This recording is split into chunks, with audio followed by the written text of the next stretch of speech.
Astaghfirullah Rabbal baraya. Astaghfirullah minal khataya. Astaghfirullah Rabbal baraya. Astaghfirullah minal khataya. Sallu ala Nabi Muhammad. Setiap kita, manusia dan semua makhluk yang diciptakan Allah pasti akan menemui kematian. Kullun nafsin za'iqatul maut. Dan pada hari ini kita akan membahas bagaimana caranya kita bersiap-siap menghadapi kematian tapi dengan kematian yang indah. Atau di dalam bahasa lainnya adalah wafat dalam keadaan husnul khatimah. Ayat yang kita bahas adalah ayat dari surah Ali Imran ayat 190 sampai akhir. 10 ayat terakhir dari surah Ali Imran. Dan selanjutnya mari sama-sama kita dengarkan kajiannya bersama dengan guru kita Al-Ustadz Al-Mukarram Abi Amir Faisal. Silakan Abi Fathol. Bu. Semangat. Pak. Semangat. Masya Allah. Jadi semua kita pasti menghadap Allah. Tadi Ustadz Tili sudah mengingatin bahwa kita nggak ada pilihan lagi. Kecuali pasti mati. Banyak uang, mati. Apalagi tidak punya uang. Jadi nggak pandang siapa. Mau kaya, mau miskin, sudah pasti mati. Mau makan atau tidak makan. Makan saja mati. Apalagi tidak makan. Jadi makan itu bukan untuk memperpanjang hidup. Ya makan itu hanya untuk energi aja. Gak pernah ada cerita Pak Ustadz tuh Ibu Fulana itu gak mati-mati karena makan terus. Gak ada cerita. Makan juga mati. Bahkan ada seorang raja Bu. Dia mati kekenyangan. Ada. Jadi nah.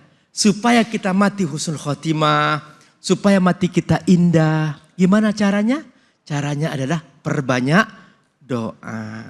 Makanya di antara doa nih yang diajarkan Allah, Rabbana wa atina ma wa'attana ala rusulika wa la tukhzina yaumal qiyamah innaka la tukhliful mi'ad.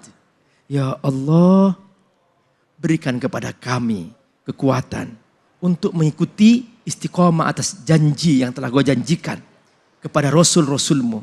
Dan jangan sampai kau hinakan kami nanti di hari kiamat. Sungguhnya engkau tidak pernah mengingkari janji. Jadi bunda, ayah, jangan males berdoa. Allah tidak suka kepada seorang hambanya yang merasa dia nggak butuh Allah. Kalau kita merasa butuh Allah harus perbanyak doa. Itu bedanya Bu. Bu. Itu bedanya antara suami dengan Allah. Kalau suami sering diminta, kesel nggak Pak? Halo?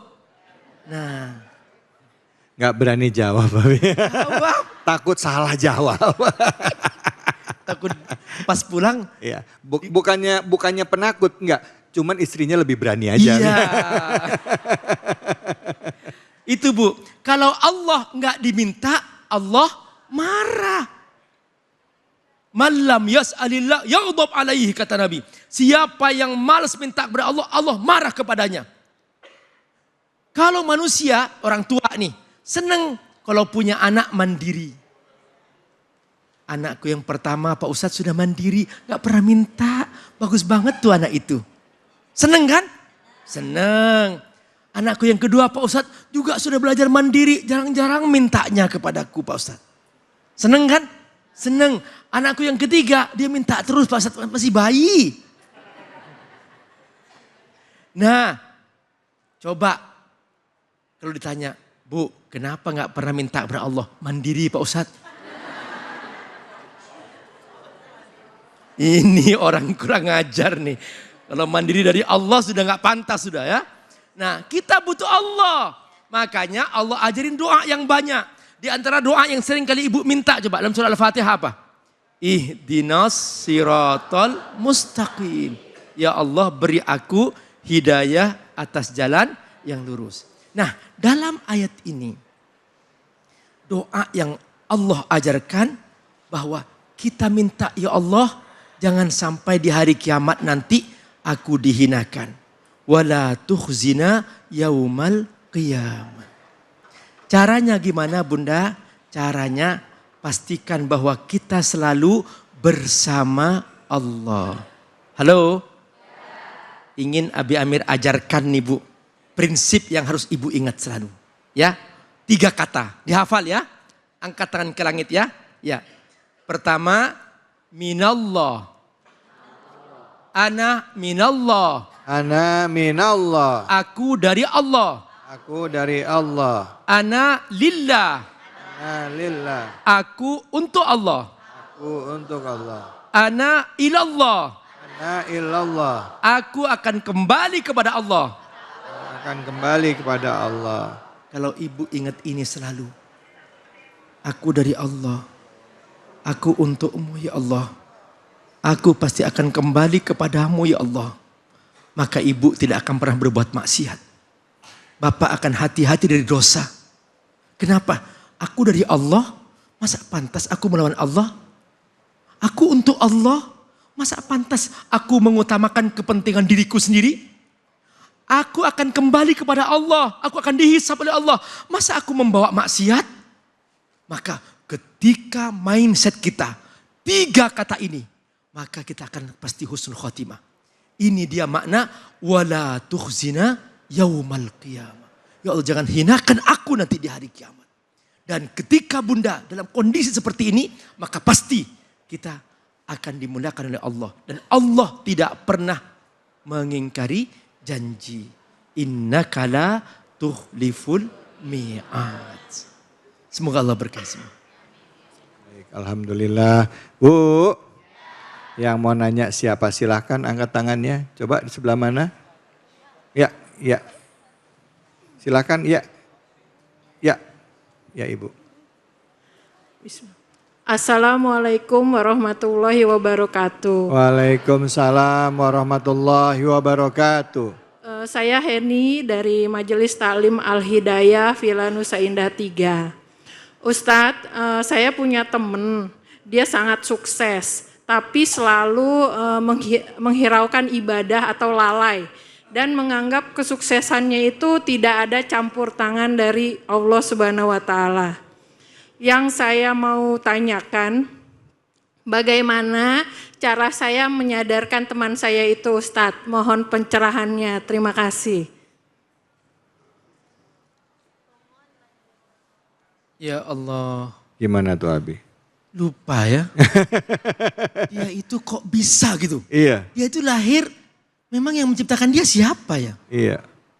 Makanya di urutan ayat tuh Allah ingatkan tentang tauhid loh. Inna fi khalqis samawati wal ardh wa ikhtilafil laili wan nahar la ayatil ulil albab. Allah ingetin tuh, ini langit, bumi, pergantian siang malam. Itu siapa yang ngurus, Bu? Allah. Kita enggak pernah ngurus kok. Kita enggak pernah geser matahari. Tiba-tiba ada orang sombong gitu loh. Dia tahu-tahu hanya baru punya uang. Dia sudah lupa kepada Allah yang memberikan kesehatan, yang memberikan kemampuan. Dia bikin mata aja gak bisa, Bu. Mata ini, Bu, terdiri dari sekian ratus miliar sel. Satu sel aja gak bisa bikin manusia, Bu. Dia baru dapat uang sekian, baru punya rumah mewah, baru punya mobil mewah, udah sombongnya. Dia lupa kepada Allah Subhanahu wa Ta'ala. Nah, makanya caranya ya. Ibu pertama, bangun hubungan baik dengan dia. Temenan biasa aja. Apa yang dia sukai, temenin dulu. Begitu sudah dekat, yang dia merasa senang dengan ibu atau dengan bapak, dan dia merasa bangga dengan ibu dan bapak, dan mau mendengar apa kata ibu dan bapak. Nah, mulai di situ kasih hadiah. Kata Nabi, tahadu tahabu. berilah hadiah, kamu akan disukai. Jadi biar nampak bahwa bapak ibu mendekati dia bukan karena kepentingan. Tapi aku mendekati dia, aku kaya juga, aku mampu juga, aku kasih hadiah kamu. Ketika dia senang sudah dikasih hadiah, nah setelah itu dia mau mendengar apa kata ibu dan bapak, maka sampaikan kepadanya. Bro, itu gak bagus loh. Kamu ingat Allah dong. Terima kasih kepada Allah. Ambil wudhu segera. Kamu sedang dikuasai setan nih. Sujud, ayo sujud. Kalau Allah cabut kekayaan kamu, sekejap kamu akan miskin, kamu tidak punya apa-apa. Coba, ayo kembali kepada Allah. Nah, harus Bu, orang sombong itu ditaklukkan dengan hati. Jangan kemudian ibu, kalau ibu main sombong-sombongan, it's okay. Boleh ada sebuah ungkapan, at-takabbur, al-mutakabbir sedekah. Sombong berorang sombong itu sedekah. Tapi kalau ingin memperbaiki, sombong ini kan seperti api Bu ya. Halo? Seperti apa? Nah, kalau seperti api dipadamkan dengan apa? Dengan air. Maka kalau ada orang sombong, ibu jadi airnya. Kalau ada api, ibu jadi airnya. Lembutkan hatinya, bikin dia senang sama badan ibu, mulai masuk kata-kata itu, sampaikan. Bro, nanti kamu meninggal yang keadaan su'ul khatimah. Meninggal yang keadaan sombong. Ingat apa kata Allah? Al-kibriya uridai, faman naza'ani adkhaltuhun nar. Kesombongan itu hanya milikku. Maka siapa yang menandingi aku akan masukkan neraka. Gitu. Jadi makanya hati-hati ya. Jangan sampai sombong. Dan dekati teman kita yang sombong. Ingatkan jangan sampai dia mati su'ul khatimah. InsyaAllah Abi. Terima kasih banyak Abi. Bu, berdoa, beribadah, ya, memohon kepada Allah itu adalah wujud kehambaan kita kepada Allah. Jadi pada saat kita nggak mau berdoa, kita nggak mau beribadah dan tidak mengakui nikmat ini dari Allah, kita termasuk orang yang sombong dan itu sayadkhuluna jahannam, masuk ke dalam neraka jahannam. Mau masuk neraka jahannam Bu? Mau duluan?